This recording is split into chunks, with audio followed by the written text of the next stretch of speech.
పర్వతము గురించి మనం తెలుసుకోవాలి. కర్మెలు పర్వతము. ఏమిటండి అది? ఏ పర్వతము?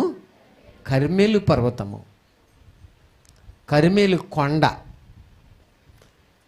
అందుకనే ఒక బొమ్మ, ఆ బొమ్మ అంటే అది మనం తయారు చేసింది కదా, ప్రజెంట్ ఉన్నదే, అది ప్రజెంట్ భూమి మీద ఉంది అది. ఇలాంటి కర్మెలు పర్వతము గురించి మనం తర్వాత తెలుసుకోబోతాం. ప్రియులరా, మనం చాలా చాలా తెలుసుకోవాలి. అందులో కొంచెం మనం తెలుసుకోవడానికి దేవుడు మనకు ఒక అవకాశం ఇచ్చాడు. చూడండి, మొదటి రాజుల గ్రంథము 18వ అధ్యాయము 17వ వచనం చదువుతున్నాము. ఆహాబు ఏలియాను చూసి నీవే కావాయని అనగా చాలు. చూసారా? ఆహాబు అంటే ఒకటి రాజు. ఎవరండి ఆయన? పేరు చెప్పండి అందరూ. ఆహాబు అనగా ఎవరు? రాజు. ఇశ్రాయేలు వారందరినీ ఏం చేస్తున్నారు? పాలిస్తున్నారు. రాజ్య పరిపాలన చేస్తున్న వ్యక్తి ఎవరంటే ఆహాబు రాజు. ఏలియా అంటే ఎవరండి? దైవజనుడు, దేవుని సేవకులు, దైవజనుడు. ఇప్పుడు ఆహాబు అనే పదము చెప్పండి. ఆహాబు ఎవరైనా? మొదటి రాజుల గ్రంథం పేజీ నెంబరు 298 పేజీ. మొదటి రాజుల గ్రంథం వినండి, మొదటి రాజుల గ్రంథం 18వ అధ్యాయం 17వ వచనం చదువుతున్నాము. 17వ వచనం మనము చదువుతున్నాము. మొదటి రాజుల గ్రంథం 18వ అధ్యాయం 17వ వచనం చదువుతున్నాము. అది ఇప్పుడు ఆహాబు అంటే ఎవరు చెప్పాలి అందరూ? ఎవరు? రాజు.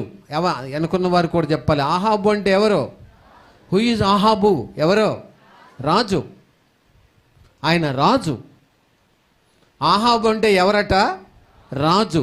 రాజ్యాన్ని పరిపాలిస్తున్న రాజు. ఎవరిని చూశారట ఆయన? ఆహాబు ఏలియాను చూసి. ఏలియా అంటే ఎవరు? దైవజనుడు. అందరు చెప్పాలి. ఎవరు? దైవజనులు. ఏలియా అంటే ఎవరు? దైవజనుడు. అంటే ఆహాబు అనే రాజు ఎవరిని చూశారట? ఏలియాను చూసి ఒక మాట మాట్లాడారట. ఏమిటో ఆ మాట తెలుసా? ఇశ్రాయేలు వారిని శ్రమ పెట్టువాడవు నీవే కావా. ఏమంది? ఇశ్రాయేలు వారిని శ్రమ పెట్టువాడవు నీవే కావా అని అతనితో అనగా. ఎవరన్నారు? ఆహాబు అన్నారు. ఎవరన్నారు? ఎవరితో అన్నారు? దైవజనుడితో అన్నారు. ఎవరితో అన్నారు? ఏలియాతో అన్నారు. ఎవరన్నారు? ఆహాబు అన్నారు. వినబడుతుంది కదా? అర్థమవుతుందా? ఇప్పుడు ఆహాబు ఏలియాను చూశారట. ఎవరిని చూశారు? ఏలియాను చూశారు. చూసి ఏమంటున్నారు? ఇశ్రాయేలు వారిని శ్రమ పెట్టువాడవు నీవే కావా అని అనేశారు. ఎంత భయం వేస్తుంది? ఒక రాజు ఆ మాట అన్నప్పుడు ఎంత భయం అండి మనకు? ఎంత భయం వేస్తుంది? చాలా భయం వేస్తుంది. నేను ఇశ్రాయేలు వారిని శ్రమ పెడుతున్నానా ఏంటి అనే భయం వేస్తే, ఇప్పుడు రాజు నాకు ఏ పనిష్మెంటు ఇస్తారో, చంపేస్తాడేమో, ఏం చేస్తారో ఆయన భయం వేస్తుంది. అంతే కదా? మరి ఆ రాజు ఆ మాట అంటే మామూలు విషయమా? ఈ ఏలియా గొంగళ ధరించుకుని చక్కగా ఆయన తోలిదట్టి కట్టుకుని, నడుమలు తోలిదట్టి కట్టుకుని దైవజనుడిగా ఆ రోజుల్లో దేవుడు ఆయన్ని బలంగా వాడుకుంటున్న రోజులవి ఆ రోజుల్లో. కానీ ఆయన ఆ రోజుల్లో ఉండిన సంగతులను తుశా తప్పకుండా పరిశుద్ధాత్మ దేవుడు ఈ 2025వ సంవత్సరంలో క్రీస్తు శకములో మనం కూడా తెలుసుకోవడానికి దేవుడు సహాయము చేస్తున్నారు. ఆహాబు అంటే ఎవరు చెప్పాలి? మన మనసుకు సేపు ఇక్కడ ఉంచాలి. ఆహాబు అంటే ఎవరు? రాజు. ఏలియా అంటే ఎవరు చెప్పాలి? దైవజనుడు. బైబిల్ ఎవరో చూసి మీరు మనసును పక్కన పెట్టొద్దు. ఆహాబు అంటే ఎవరు? రాజు. ఏలియా అంటే ఎవరు? దైవజనుడు. ఆహాబు ఎవరిని చూశారు? ఎవరిని చూశారు? ఇప్పుడు మీరందరూ ఎవరిని చూస్తున్నారు? ఎవరిని చూస్తున్నారు? చెప్పాలి, ఎవరిని చూస్తున్నారు? సేవకులను చూస్తున్నారు. చూస్తున్నారా? చూస్తున్నారు. ఆ రోజున ఆహాబు కూడా ఎవరిని చూశారు? సేవకులను చూశారు, దైవజనులను చూశారు. చూసి ఏమంటున్నారు? నువ్వు చాలా బాగున్నావు అంటలా. ఏమంటున్నారు? చాలా మంచి పని చేసావు అంటలా. ఏమంటున్నారు? ఇశ్రాయేలు వారు అందరూ నువ్వేం చేస్తున్నావు? శ్రమ పెడుతున్నావు అన్నారు. ఎంత భయం, ఎంత భయము, ఎంత భయము. ఇప్పుడు చూడండి, ఏంట్రా బాబుని తల్లిదండ్రులు పిలిచి మన ఇల్లు అంతటిని, మమ్మల్ని అందరినీ నువ్వేం చేస్తున్నావు? శ్రమ పెడుతున్నావురా అని అంటే, ఇప్పుడు తల్లిదండ్రులు తీసుకెళ్ళి జైల్లో పడేశారు. అతను ఎవరో అమ్మాయి విషయంలో తేడా చేశాడట. పోలీసు వారు వచ్చి ఏం చేశారు? తల్లిదండ్రులు తీసిపోయి ఎక్కడ పెట్టేశారు? జైల్లో పడేశారు. ఇప్పుడు ఆ తల్లిదండ్రులు ఏమంటారు చెప్పండి? ఈ అబ్బాయిని నువ్వు మమ్మల్ని ఏం చేస్తున్నావు? శ్రమ పెడుతున్నావురా. అలాగే అమ్మాయి కాలేజీ పోయింది, కాలేజీ చదువుతుంది, బాగానే ఉంది అనుకున్నారు. కానీ ఏం జరిగింది? ఆమె జీవితంలో ఏం జరిగింది? తల్లిదండ్రులు మాట చెప్పకుండా, తల్లిదండ్రులు ఒక మాట కూడా చెప్పకుండా ఆ అమ్మాయి ఏం చేసింది? వెళ్ళిపోయింది. వెళ్ళిపోతే ఇప్పుడు ఏం పెట్టింది వీళ్ళకి? ఏం పెట్టాలి? ఏం పెట్టిందండి? శ్రమ పెట్టింది. శ్రమలంటే తెలుసా మనకి? ఏండి, ఎప్పుడు ఏసీలో ఉండవు. కొన్నిసార్లు మనకు కూడా వేసవకాలాలు, అమావాస్యలు, పౌర్ణమాలు వస్తూనే ఉంటాయి కదండి. కాబట్టి అలాగే శ్రమ పెట్టింది ఈ అమ్మాయి. ఇప్పుడు ఆ ఇంటి వారందరికీ ఏం పెట్టింది? శ్రమ పెట్టింది. ఇలాగ అనేక రకాల శ్రమలు భూమి మీద ఉన్నాయండి. ఇప్పుడు ఇశ్రాయేలు వారందరినట, దైవజనుడట ఏం చేస్తున్నారు? శ్రమ పెట్టారట. ఎవరంటున్నారు? చెప్పాలి, ఎవరంటున్నారు? రాజు అంటున్నారు. నువ్వు బారు షాప్కి తాగుడుకు బానేసాయి, నువ్వు భార్యను వదిలేసి, పిల్లలను వదిలేసి, నువ్వు సంసారాన్ని వదిలేసి మా సంసారాన్ని పూలబాట మీద నడిపిస్తున్నావు అని అంటారు ఎవరైనా? ఏమంటారు? ఏం చేస్తున్నావు నువ్వు? మా సంసారాన్ని శ్రమలు పెట్టావు అంటారు. బారు షాపుకి అలవాటు పడిపోయి, అమ్మాయిలకు అలవాటు పడిపోయి, శరీరాశులకు అలవాటు పడిపోయి, సంసారాన్ని వదిలేసి, భార్యని వదిలేసి, పని మానేసి, ఉద్యోగమున పక్కన పెట్టి, తాగుడుకు అలవాటు పడిపోయి, పిల్లల్ని, నన్ను, నా సంసారాన్ని ఏం చేస్తున్నావు? నువ్వు శ్రమలు పెడుతున్నావు అంటారు. శ్రమలు పెడుతున్నావు. అలాగే నువ్వు నన్ను పక్కన పెట్టి పిల్లలు ఏమైపోతున్నారో తెలుసుకోకుండా, నువ్వు నన్ను పక్కన పెట్టి, పిల్లల్ని పక్కన పెట్టి, ఇంట్లో ఏముందో ఏమి లేదో, ఏం తిన్నారో, ఏం చేస్తున్నారో, ఎలా ఉంటున్నారో అనే పరామర్శ లేకుండా, బాధ్యత లేకుండా మాట్లాడితే, ఒక మంచి శారీ ధరించి నీట్గా రెడీ అయిపోయి, నువ్వు ఒక పర్సు చేత్తో పట్టుకుని, ఫోన్ చేత్తో పట్టుకుని సిటీలోకి ఏం చేస్తున్నావు? పరిగెత్తి మమ్మల్ని ఏం చేస్తున్నావు? చెప్పాలి, చెప్పట్లేదేంటి? శ్రమ పెడుతున్నావు.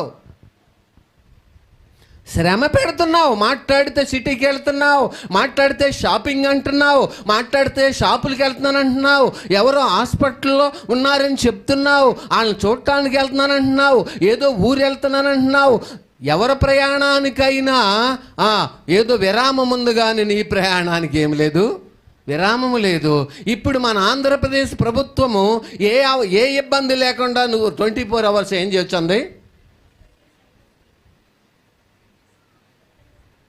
ఏం చేస్తుంది? హాయిగా కాలు మీద కాలు వేసుకుని, నోట్లో వేసుకుని బస్సులో ఏం చేయొచ్చు? నువ్వు ఎంత దూరం అన్నా ఏం చేయొచ్చు? తిరగచ్చు. పిల్లలు ఏమైపోయినా, భర్త ఏమైపోయినా, వాళ్ళు స్కూల్ నుంచి ఇంటికి వచ్చినా రాకపోయినా, స్కూల్కి వెళ్ళినా వెళ్ళకపోయినా, లేదా ఆ పిల్లలు ఇంకొకళ్ళని వెంటేసుకుని తిరిగినా, లేక ఆ భర్త ఇంకొక దారిలో వెళ్ళిపోయినా, ఇక నీకు అవసరమే లేదు. ప్రభుత్వం ఇచ్చిన అవకాశము అది ఆ మనుషుల అవసరం కోసం ఇచ్చింది, కానీ నాశనం అయిపోమని ఇవ్వలా. బార్ షాపులు చాలా ఓపెన్ చేసింది గవర్నమెంట్. తాగి రోడ్ల మీద పడిపోమని కాదు, మీరు మీ కష్టాన్ని మర్చిపోయేలాగా ఉండడం కోసం అక్కడక్కడ మేమేం చేసాం? బార్ షాపులు ఓపెన్ చేసాం. శుభ్రంగా ఏం చేయండి, తాగి ఇంటికి వెళ్ళి ఏం చేయండి, పడుకుని భార్యని పిల్లల్ని కాసేపు ఆ వాసన చూపించి ఏం చేయండి, పడుకోండి అని చెప్పింది. కానీ మరి ఇప్పుడు మనం ఏం చేస్తున్నాము? తాగి ఎక్కడ పడుతున్నాడు? రోడ్డు మీద పడి ఇంటిని ఏం పెడుతున్నాడు? శ్రమల పాలు చేస్తున్నాడు. ఆ పిల్లలు ఏమైపోయారో తెలియటం లేదు, ఆ భార్య ఏమైపోయారో తెలియట్లేదు. ఇది కాదు, భార్య రోజు వచ్చేసరికి చాలా టార్చర్ పెడుతున్నారట. తన ఫ్రెండ్తో చెప్పినాడట, ఏమని, ఏరా నా భార్య చాలా శ్రమ పెడుతుంది, నీ భార్య పరిస్థితి ఏంటంటే, నా భార్య పరిస్థితి నీకు చెప్పమంటావా? అయ్యో చెప్పరా అంటే, నా భార్యకి కూడా నేను ఒక పెగ్గేస్తా, ఇంటికి తీసుకెళ్ళి ఏం చేస్తా, కుక్కిని పెయిన్లాగా ఉంటుంది, నాతో మాట్లాడదాం, ఏం కాదు ఇక. అప్పుడు మరి నన్నేం చేయమంటావు, నువ్వు కూడా పెగ్గిపడాయి అట్టుంటారు.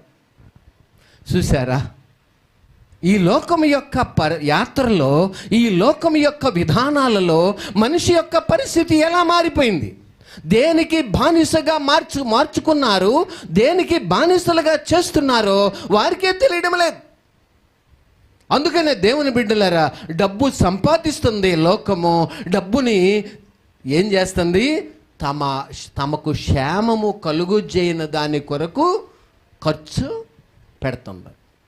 కాబట్టి ఏలియా ఎవరు? ఏలియా ఎవరు? రాజా? చెప్పాలి ఎవరు? ఎవరు? ఆహాబు ఎవరు? ఆహాబు ఎవరిని చూశారు? ఏలియాని చూసి ఏమంటున్నారు? ఇశ్రాయేలు వారిని శ్రమ పెట్టువాడవు నీవే కావా? కాలేజీకి పొమ్మని తల్లిదండ్రులు పిల్లల్ని ఆ కాలేజీకి పంపిస్తే వీళ్ళు కాలేజీకి పోవట్లా, కాలేజీల నుంచి ఫోన్లు వస్తున్నాయి, మీ పిల్లలు రాలేదు, మీ అమ్మాయి రాలేదు, మీ అబ్బాయి రాలేదు, కొంతకాలం నుంచి రావట్లేదని. ఇప్పుడు ఏం పెడుతున్నారు వీళ్ళు? ఆ తల్లిదండ్రులకి శ్రమ పెడుతున్నారు.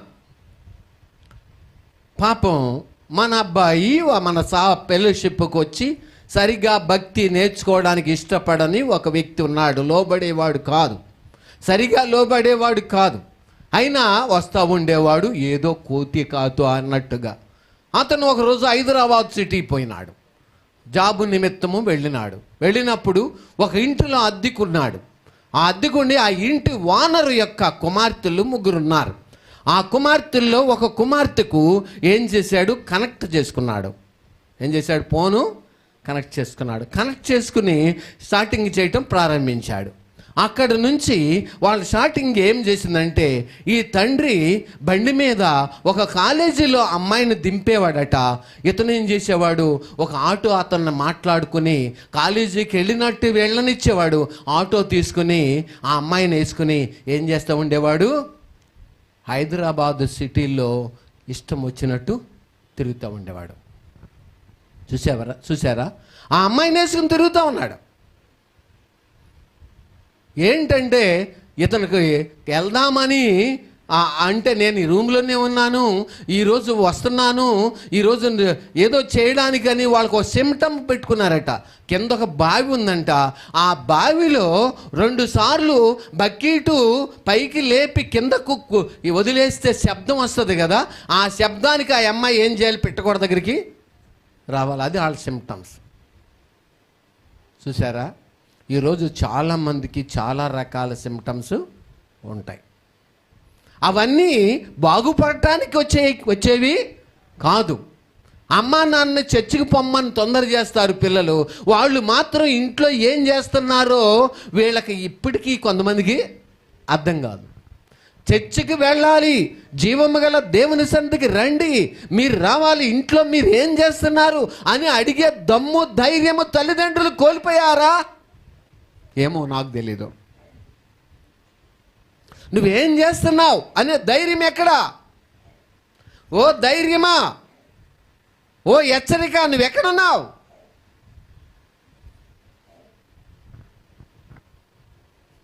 ఇశ్రాయేలు వారిని శ్రమ పెట్టువాడవు నువ్వే అని అంటున్నారు. ఎవరు చెప్పాలి? అందరూ చెప్పాలి. ఎవరిని ఏలుబడి చేసింది ఎవరు? ఆహాబు. శ్రమ పెడుతున్నావు అని చెప్పేది ఎవరి మీద నిందేస్తున్నారు? ఏలియా మీద నిందేస్తున్నారు. ఏలియా మీద నిందేసి చెప్తున్నారు, ఇశ్రాయేలు వారిని నువ్వు శ్రమ పెడుతున్నావు. పిల్లల్ని క్రమశిక్షణ లేకుండా ఇష్టం వచ్చినట్టు వదిలేసేది ఆ తల్లి.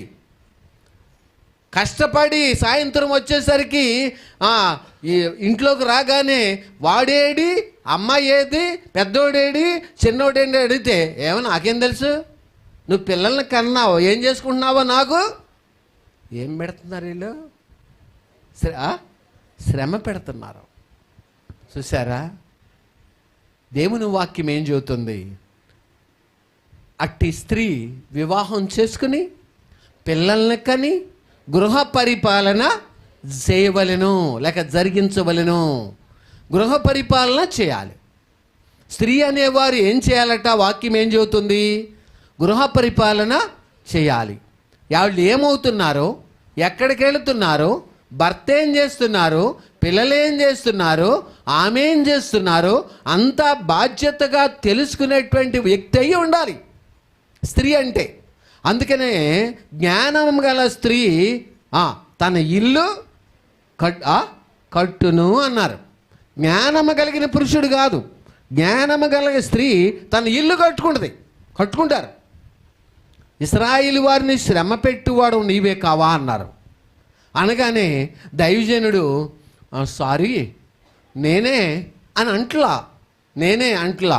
దైవజనుడు ఎలా మాట్లాడుతున్నారో చూసారా, ఏం మాట్లాడుతున్నారో చూసారా, దైవజనుడు ఎలాంటి పౌరుషమ గలవారో చూసారా, దైవజనుడు ఎంత ధైర్యంతో రాజుతో మాట్లాడుతున్నారో చూసారా.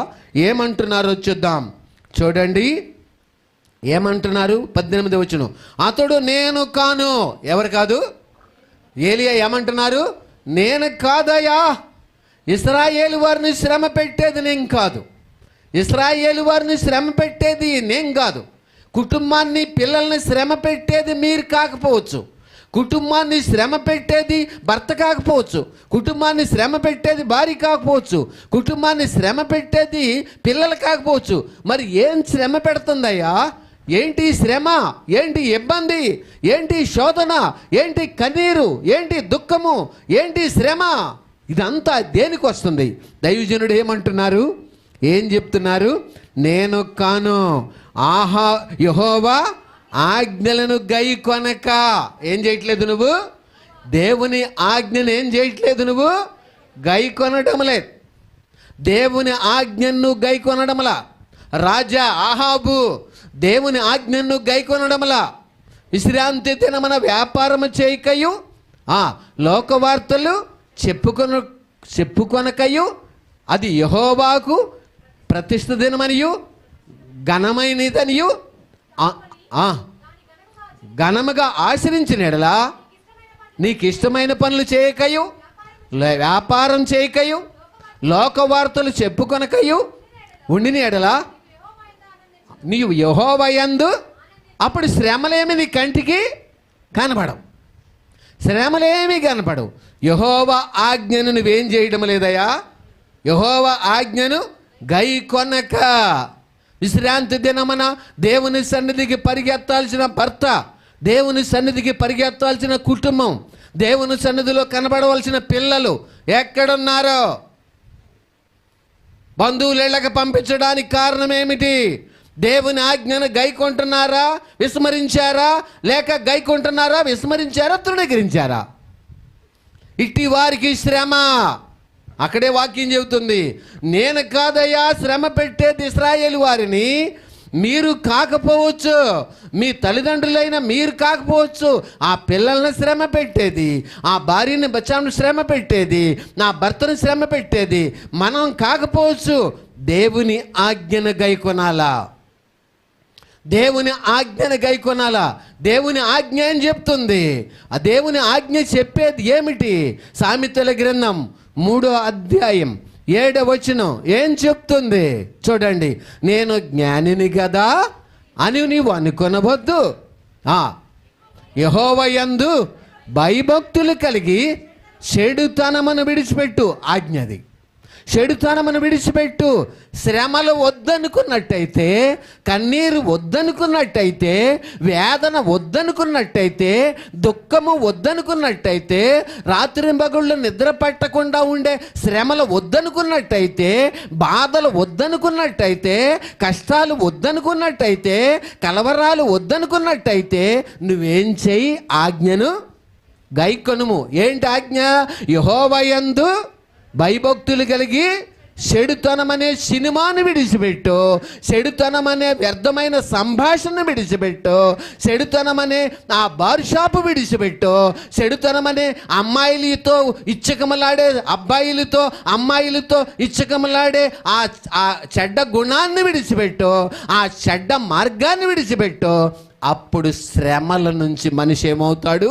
విమోచించబడతాడు. ఏలియా ఏమంటున్నారు అహాబ్ అనే రాజుతో? యెహోవా ఆజ్ఞను గైకొనక, యెహోవా ఆజ్ఞను నువ్వు గైకొనక ఇశ్రాయేలు వారిని నువ్వు శ్రమ పెడుతున్నావు. యెహోవా ఆజ్ఞను గైకొనక నీ పిల్లల్ని శ్రమ పెడుతున్నావు. యెహోవా ఆజ్ఞను గైకొనక నీ సంసారాన్ని శ్రమల పాలు చేస్తున్నావు. యెహోవా ఆజ్ఞను గైకొనక నీ కుటుంబాన్ని పేదరికంలోనికి నెట్టేశావు. యెహోవా ఆజ్ఞను గైకొనక నీ సంసారంలో వచ్చే ఆదాయమైన డబ్బును హాస్పిటల్ పాలు చేసుకుంటున్నావు.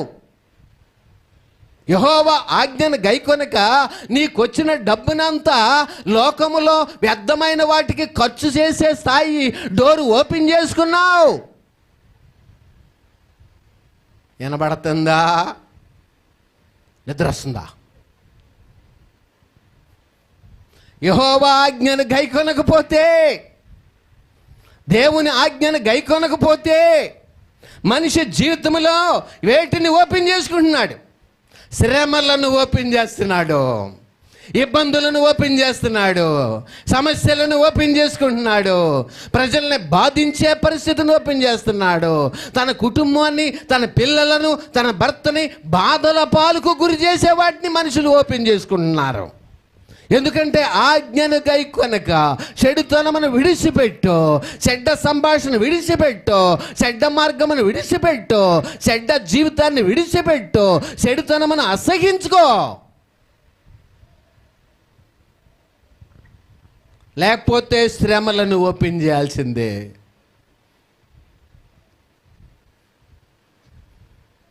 శ్రమలను ఓపెన్ చేయాల్సిందే. అందుకనే యెహోవా ఆజ్ఞను నువ్వు గైకొనక ఏం చేస్తున్నావు?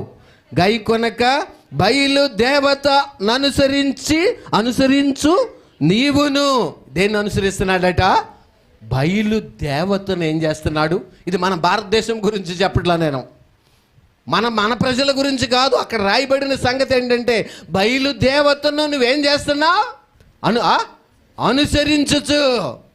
అహాబు, నువ్వు బయలుదేవతను అనుసరించుచు, నువ్వు బయలుదేవతను అనుసరించుచు, నీవును నీ తండ్రి ఇంటి వారును ఇశ్రాయేలు వారిని శ్రమ పెట్టువారై ఉన్నారు.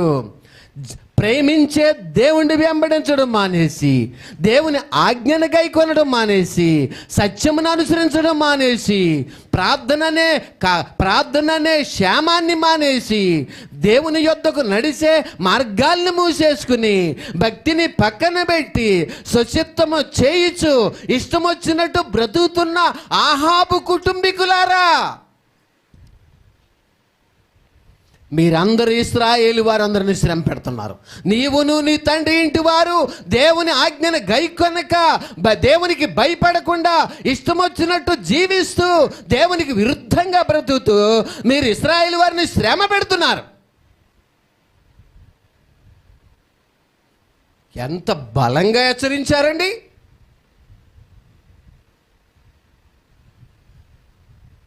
నీ ఇంటి వారిని శ్రమ పెడుతున్నావా?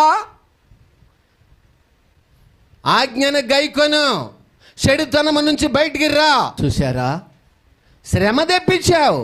ఈ రోజున సంసారాలు శ్రమల పాలవటానికి కారణమేమిటి? పిల్లలు శ్రమల పాలవటానికి కారణమేమిటి? ఈ అమ్మాయి ఎవరినో వెంటేసుకుని వెళ్ళిపోయి ఇంటికి వెళితే మళ్ళీ ఎవరైనా అంటారని చెప్పి అని భయపడి ఇద్దరు కలిసి కూల్ డ్రింక్లో పాయిజన్ కలుపుకొని తాగి అక్కడ చనిపోయి విగతశీవులుగా పడి కాకులకును గద్దలకును రకరకాల జంతువులు పీక్కుని మనుషులు చూసే లోపల పీక్కుని తినడానికి కారణం ఎవరు? తండ్రివైన నువ్వేమైపోయావు, తల్లివైన నువ్వేమైపోయావు. పిల్లలు ఇష్టం వచ్చినట్టు జీవిస్తుంటే నీ స్వరము ఏమైంది, నీ జీవితము ఏమైంది? నువ్వు దారి తప్పి చెడిపోయి ఉన్నావా? తండ్రివైన నువ్వు హెచ్చరించే దమ్ము ధైర్యం కోల్పోయావా?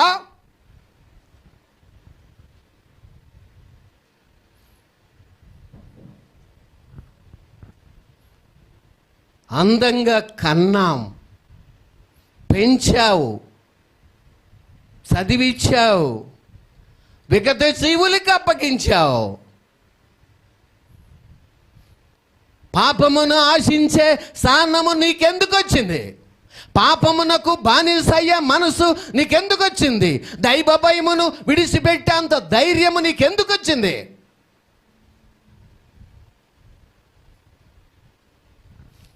దేవుడనే ఆయన ఒక ఆయన నిన్ను చూచుచున్నారని నువ్వు ఎరుగుదువా? దేవుడు ఒక ఆయన నీ నడకను, నీ పడకను, నీ మాటను, నీ ఆలోచనను, నీ ఉద్దేశములను, నువ్వు కూర్చునుట, నువ్వు లేచుట ఒక ఆయన చూస్తున్నారని నీకు తెలుసా?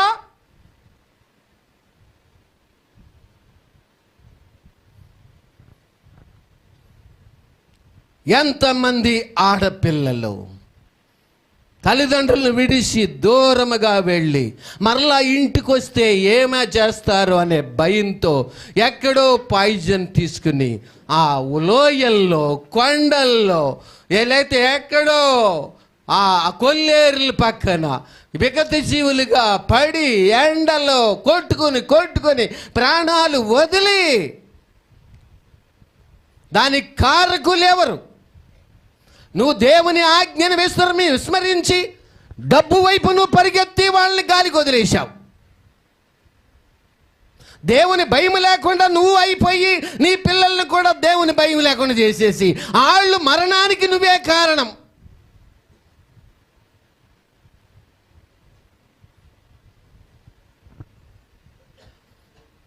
వాళ్ళు అట్లా నాశనం అయిపోవటానికి తల్లిదండ్రులే కారణం, కారకులు. యెహోవా యందు భయభక్తులు కలిగి చెడుతనమును విడిచిపెట్టుమా.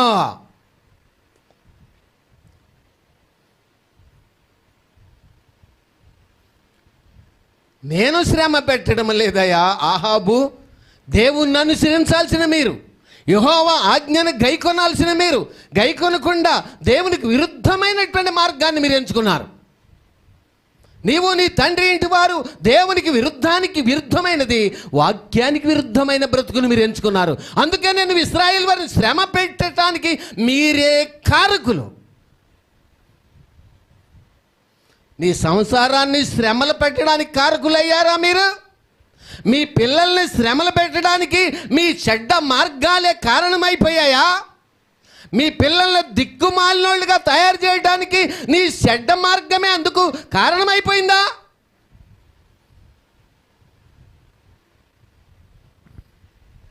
పైకి నీతి మాటలు చెప్తూ సీక్రెట్గా అండర్ గ్రౌండ్ జీవితంలో పాపిష్టి రోగానికి బలైపోయావా?